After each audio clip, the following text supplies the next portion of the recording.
I never thought silence could be so loud. Standing in that delivery room, watching my nephew come into the world, I expected crying, celebration, maybe even relief. What I got instead was a silence so heavy, it crushed every breath out of my own lungs. The baby wasn't breathing, and what the doctors discovered in the hours that followed didn't just save his life, it tore apart everything I thought I knew about my sister, my family, and the secrets we bury to protect the ones we love. My name is Sarah, and I grew up in a small town in North Carolina where everyone knew everyone's business, or at least they thought they did. Our family was the kind you'd see at every church function, every community potluck. My parents, Martha and Tom, were pillars of the community. Dad ran the local hardware store for 30 years, and Mom volunteered at the library every Tuesday and Thursday without fail. I was the younger sister by 4 years. Emma, my older sister, was the golden child, straight A's, homecoming queen, full scholarship to nursing school. She was everything I wasn't, confident, beautiful, effortlessly perfect. I loved her fiercely, even when I lived in her shadow, even when her success made me feel invisible. Emma married her high school sweetheart David right after college. He was a good man, steady and kind, the type who'd help you move furniture at midnight without complaining. They bought a little house 3 streets away from our parents, white picket fence and all. It was the life everyone expected her to have. I was 26 when Emma got pregnant. The whole family was overjoyed. Mum started knitting blankets immediately. Dad converted their spare room into what he called grandparent headquarters. And me? I was going to be an aunt. I'd never felt more excited about something that wasn't even happening to me. But as the months went by, I noticed things, small things at first. The way Emma would go quiet when anyone asked about her prenatal appointments. How she'd change the subject whenever Mom asked about the baby's father's medical history. David seemed oblivious, glowing with excitement, talking about teaching his son to fish and play baseball. One afternoon, about 7 months into her pregnancy, I stopped by Emma's house unannounced. I found her sitting at the kitchen table, staring at a stack of medical papers, tears streaming down her face. When she saw me, she quickly wiped her eyes and shoved the papers into a drawer. "Just hormones," she said, forcing a smile that didn't reach her eyes. But I knew my sister. And that wasn't hormones. That was fear. I tried to ask her about it later, but she brushed me off with practiced ease. "Everything's fine, Sarah. Stop worrying so much." Her voice was light, but her eyes were somewhere else entirely, somewhere dark I couldn't reach. The tension in their house became palpable. I'd see David reach for Emma's hand and watch her pull away, just slightly, just enough to notice.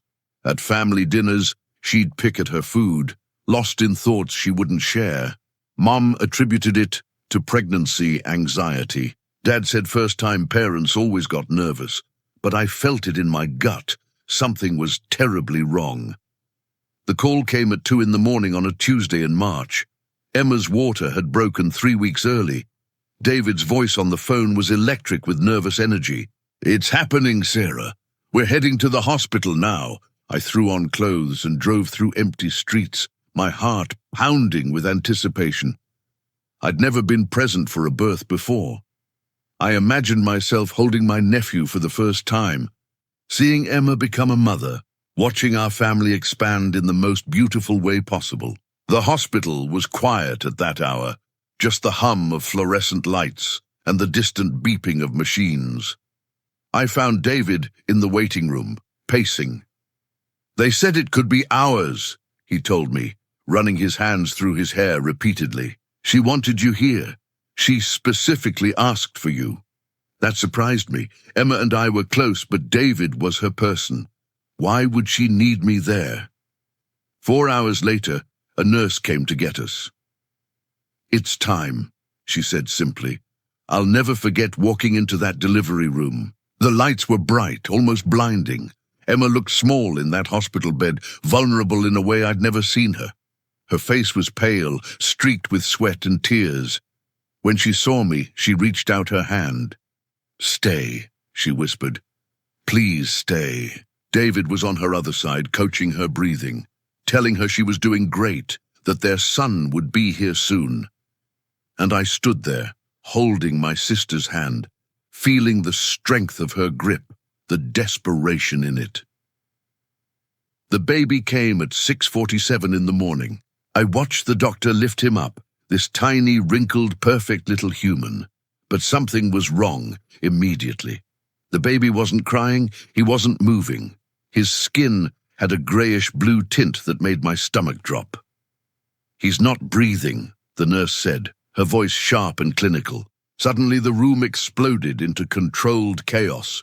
More nurses rushed in. Someone pushed a cart with equipment toward the warming table. The doctor was speaking in rapid medical terms I didn't understand. "What's happening?" David's voice cracked. "Why isn't he crying?" Emma said nothing. She just stared at the ceiling, tears running silently down her temples into her hair. They worked on the baby for what felt like hours, but was probably only minutes.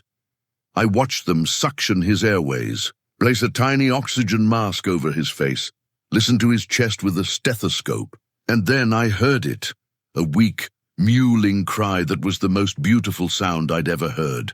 "He's breathing," someone said, and the tension in the room dropped slightly. But only slightly. The pediatrician, a middle-aged woman with kind eyes and grey hair pulled back in a bun, was examining the baby carefully. She looked at his face, turned his head gently from side to side, ran her fingers along his tiny skull. Then she looked up at the obstetrician with an expression I couldn't read. "We need to do some tests," she said quietly. "Right away." "What kind of tests?" David asked, moving closer to where they had the baby. "Is he okay? What's wrong?" The pediatrician hesitated. "His breathing difficulty appears to be related to some cranial abnormalities. We need to determine the extent and the cause. I'm going to take him to the NICU for evaluation." Cranial abnormalities. David's face went white. "What does that mean?" But I was watching Emma, and Emma wasn't asking questions. Emma was crying silently, her whole body shaking, her hand still gripping mine so hard I thought my bones might break. "Emma," I whispered. "Emma, what's happening?" She turned her head to look at me, and what I saw in her eyes made my blood run cold. It wasn't surprise, it wasn't confusion. It was something else entirely. It was guilt. They took the baby away, and David followed, leaving Emma and me alone in that delivery room. The nurses busied themselves cleaning up, giving us space. Emma finally released my hand and covered her face with both of hers. "Emma," I said softly, "talk to me." "I can't," she sobbed. "God, Sarah, I can't." "Whatever it is, you can tell me. I'm your sister. I'm here." She shook her head violently, and for a long moment she said nothing. Then, in a voice so small I barely heard it, "I knew." "You knew what?" "I knew something might be wrong. I knew there was a risk." The words hung in the air between us. "What do you mean you knew? Emma, what are you talking about?" She took a shuddering breath, and then it all came pouring out, this terrible secret she'd been carrying for 9 months. 6 years ago, before David and I got married, we broke up for a few months. "Remember? Everyone thought it was cold feet, pre-wedding jitters." I nodded. I remembered. It had been sudden and confusing. And then just as suddenly they were back together, wedding plans back on track. During those months apart, I met someone. His name was Marcus. He was visiting from out of state, working on a construction project. It was just a brief thing, nothing serious. Or so I thought. My heart started pounding. I thought I knew where this was going. When David and I got back together, I was so happy to put that chapter behind me. Marcus left town when his project ended. I never saw him again, never even thought about him except as a stupid mistake I'd made when I was confused and hurt. "Emma," I breathed. About 4 months into my pregnancy, I got a message on social media from Marcus's sister. She said she'd been trying to find me, that Marcus had passed away in a car accident 2 years ago, but before he died, He'd mentioned meeting someone named Emma in North Carolina. She said their family had a genetic condition, something rare, something serious. The pieces were falling into horrifying place. She said Marcus had craniosynostosis as a baby, that several people in their family had it, that if he'd ever had children, there was a chance it could be passed down. She thought I should know just in case. Oh my God, Emma, I didn't know what to do. I took the message to my doctor, and they did some tests, some ultrasounds. They said there were some concerns, some markers that might indicate cranial abnormalities, but nothing definitive. They couldn't be sure until the baby was born.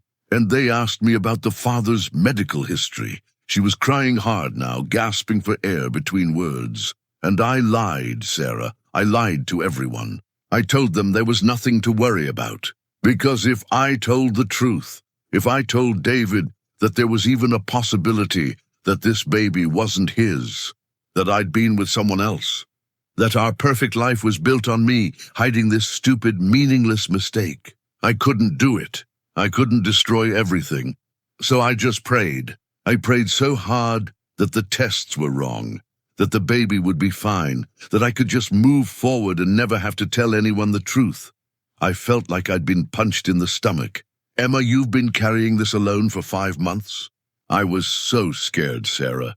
Every doctor's appointment, every ultrasound, I was terrified they'd see something definitive. And as the baby grew and the doctors said he looked healthy, I let myself hope that maybe I'd gotten lucky, that maybe he inherited nothing from Marcus, that maybe I could actually get away with never having to face this.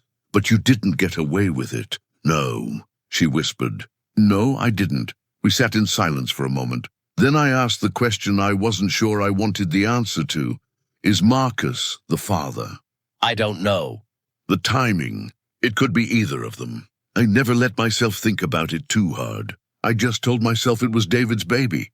I convinced myself of it, and most of the time I actually believed it. Just then, David came back into the room. His face was ashen. They're running tests, he said. They said he has craniosynostosis. Several of his skull bones fused too early. That's why he had trouble breathing, the pressure on his brain. They need to do surgery, probably multiple surgeries. They're asking about family medical history. They said this type of thing is often genetic. Emma's face crumpled. David, do you know anything about this from your family? He asked, oblivious to the weight of what he was asking. Anyone in your family have skull problems as babies? No, Emma whispered. Not my family. David ran his hands through his hair again, that nervous gesture he did when he was stressed. Well, must be from my side then. I'll call my parents, see if they know anything. We need to give the doctors as much information as possible. He left the room again, pulling out his phone. Emma looked at me with utter desperation. I have to tell him, she said. Don't I? Yes, I said quietly. You do. He'll leave me. Maybe, maybe not. But Emma, that little boy in the NICU needs his medical history. All of it, and David deserves the truth. This isn't just about you anymore. She knew I was right. I could see it in her face. But knowing and doing are two different things. Over the next few hours, more information came in. The baby, they'd named him James, had a severe form of craniosynostosis affecting multiple skull sutures. He would need his first surgery within days. The genetic counselor wanted complete family medical histories from both parents. I watched Emma wrestle with her conscience. I watched her almost tell David a dozen times, the words catching in her throat every time. And I watched David, this good man who loved his wife and was so excited to be a father, completely unaware that his entire life was about to implode. Finally, late that evening, with James stable in the NICU and David dozed in an uncomfortable chair beside Emma's bed, she made her decision. I need you to help me, she whispered to me. I need you to stay with me when I tell him. I don't think I can do it alone. Of course, I said, though my heart was breaking for both of them. When David woke up, Emma asked him to sit down. There's something I need to tell you, she said, her voice trembling. Something I should have told you months ago. I watched his face change as she talked. Confusion first, then disbelief, then something darker, betrayal, anger. Hurt all mixed together into an expression I never want to see again. You're telling me, he said slowly, dangerously quiet, that our son might not be my son. That you've known for 5 months there could be something wrong with him, and you said nothing. That you've been lying to me this entire time. I'm so sorry, Emma sobbed. David, I'm so sorry. Sorry? His voice rose. You're sorry? Emma? I watched them work on that baby, trying to get him to breathe, not knowing that you'd kept information from the doctors that might have helped them prepare. He could have died. Do you understand that? He could have died because you were too much of a coward to tell the truth. That's not fair, she cried. Not fair? You want to talk about fair? I've been planning my life around being a father, around our family. And now you're telling me that everything might be a lie. What am I supposed to do with that, Emma? How am I supposed to trust anything you say ever again? He stood up, started pacing like a caged animal. And that poor baby in there who needs surgery, who's going to have a hard road ahead of him. I don't even know if he's mine. But you know what? That doesn't even matter right now. Because regardless of whose DNA he has, he's a baby who needs parents, who needs love and support. And instead of focusing on that, I'm standing here learning that my wife has been lying to me for months. I know I was wrong, Emma said through her tears. I know I should have told you right away. I was scared. I was stupid. I thought if I just kept quiet, it would all work out. I thought I could protect everyone. Protect everyone, or protect yourself. That question hung in the air, heavy and sharp. David left the room, just walked out without another word. Emma dissolved into sobs that shook her entire body, and I held her, this broken version of my perfect sister, and didn't know what to say to make any of it better. The next 72 hours were a blur. James had his first surgery. The doctors were cautiously optimistic. David stayed at the hospital but barely spoke to Emma. He was there for James, not for her. My parents came. We're told a simplified version of events, that James had a genetic condition that they were still figuring out. I spent those days torn between supporting my sister and understanding David's rage. Because here's what I'd learned. There are no simple villains in most family stories. Emma had made a terrible choice, but she'd made it out of fear and weakness, not malice. David had every right to be angry, but his anger was making an already traumatic situation worse. And James, innocent James, was caught in the middle of it all. On the 4th day, the genetic test results came back. I was in the room when the genetic counselor delivered the news, sitting quietly in the corner, while Emma and David stood on opposite sides of James's isolette. We've completed the genetic testing, the counselor said gently. James does have a genetic form of craniosynostosis, inherited from his biological father. We also ran paternity testing as you requested. The room went silent. David's hands were clenched at his sides. Emma looked like she might faint. David, the counselor said, you are James's biological father. The sound that came out of Emma was somewhere between a laugh and a sob. David's knees seemed to give out, and he grabbed the edge of the isolette to steady himself. What? He breathed. The genetic mutation causing James's condition is a spontaneous one, not inherited from either parent. These things happen sometimes, a new mutation that occurs during conception or early development. But yes, you are definitely his father. For a long moment, nobody moved. Then David looked up at Emma, and something shifted in his expression. Not forgiveness exactly, but something softer than the anger that had been there before. He's mine, David said quietly. He's yours, the counselor confirmed. But even as relief flooded the room, I knew this didn't fix everything, because Emma had still lied. She'd still kept a secret that could have had serious consequences. The trust between them was shattered, and DNA results couldn't repair that. The weeks that followed were complicated. James had 2 more surgeries in his first month of life. Each one was terrifying, but each one was successful. The doctors said his prognosis was good, that with treatment he should develop normally. Emma and David started couples counseling. It was David's condition for trying to work through things, professional help, complete honesty, no more secrets. Emma agreed immediately. She would have agreed to anything, I watched their marriage go through something I can only describe as a controlled demolition and careful reconstruction. Some days it seemed like they'd make it. Other days I wasn't so sure. But they kept showing up for each other, and more importantly, they kept showing up for James. Mom and Dad eventually learned the whole truth. Mom cried for days, not because she was judging Emma, but because her daughter had felt so alone that she couldn't reach out for help. Dad was quieter about it, more reserved, but I caught him one day in James's nursery, holding his grandson and crying silent tears. "I just wish she'd known she could tell us," he said to me, "that we would have helped her figure it out, that we loved her too much to abandon her over a mistake." That's when I realized that Emma's real mistake wasn't the affair or even the lying. It was believing she had to be perfect. Our whole lives, Emma had been the golden child, the one who did everything right. And when she finally did something wrong, she couldn't handle it. She couldn't imagine a world where she was flawed and still loved. So she hid it, and the hiding made everything so much worse. 6 months after James was born, Emma and David invited me over for dinner. James was there in his bouncy seat, alert and smiling, recovering beautifully from his surgeries. Emma cooked David's favorite meal. David held Emma's hand across the table.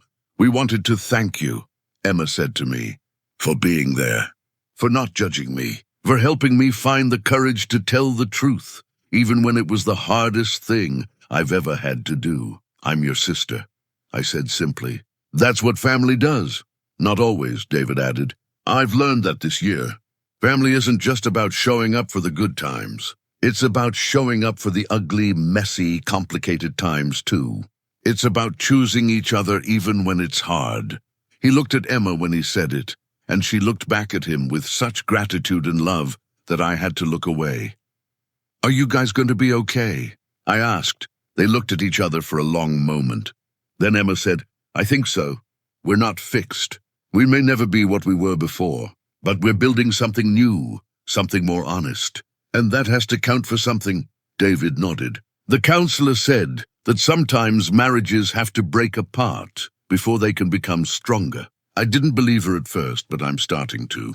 We're learning how to be real with each other, not just perfect for each other. I looked at James, this beautiful baby who'd caused so much pain and revealed so much truth. He was grasping at his toes, making happy babbling sounds, completely unaware of the storm that had surrounded his arrival. "Does he know how lucky he is?" I asked. "That his parents fought to stay together for him?" "We didn't stay together just for him," Emma said firmly. "We stayed together because we realized that underneath all the hurt and lies, we still loved each other. James deserves parents who love each other, not just parents who tolerate each other for his sake. So we're doing the work to actually heal, not just pretend everything's fine." That conversation changed something in me too. I'd spent my whole life watching Emma be perfect, feeling inadequate in comparison. But seeing her fall apart and rebuild herself, seeing her be vulnerable and flawed and human, it freed something in me. It gave me permission to be imperfect too. The lesson I learned from my sister's crisis is this: secrets kept to maintain a perfect image will always cost more than the truth told with imperfect love. Emma thought she was protecting her family by hiding her mistake. Instead, she nearly destroyed it. It was only when she finally trusted us with her truth, messy, complicated, shameful truth, that real healing could begin.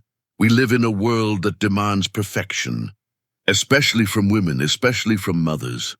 Emma felt she had no choice but to be flawless. But perfection is a prison, and the only way out is through honesty, even when that honesty is ugly.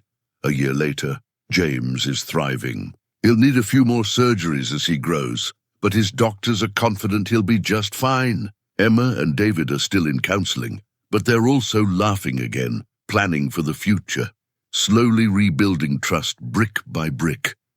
And me, I learned that the strongest families aren't the ones that never break. They're the ones that know how to put each other back together when they do. Standing in that delivery room, watching my nephew struggle to take his first breath, I thought I was witnessing a medical crisis. What I was actually witnessing was the moment a family stopped pretending and started being real with each other. Sometimes the breath that saves us isn't the one that fills our lungs. It's the one we exhale when we finally tell the truth. That baby who couldn't breathe taught us all how to breathe again, not perfectly, but honestly. And in the end, that's all any of us can really ask for. What about you? Have you ever kept a secret to protect someone you love, only to realize that the secret was causing more harm than the truth ever could? Have you ever watched someone you care about struggle under the weight of trying to be perfect? I'd love to hear your thoughts in the comments. And if this story touched you, please subscribe. There are so many more real-life stories about families, love, mistakes, and redemption that need to be told. Stories that remind us we're all beautifully, messily, imperfectly human. Thanks for listening.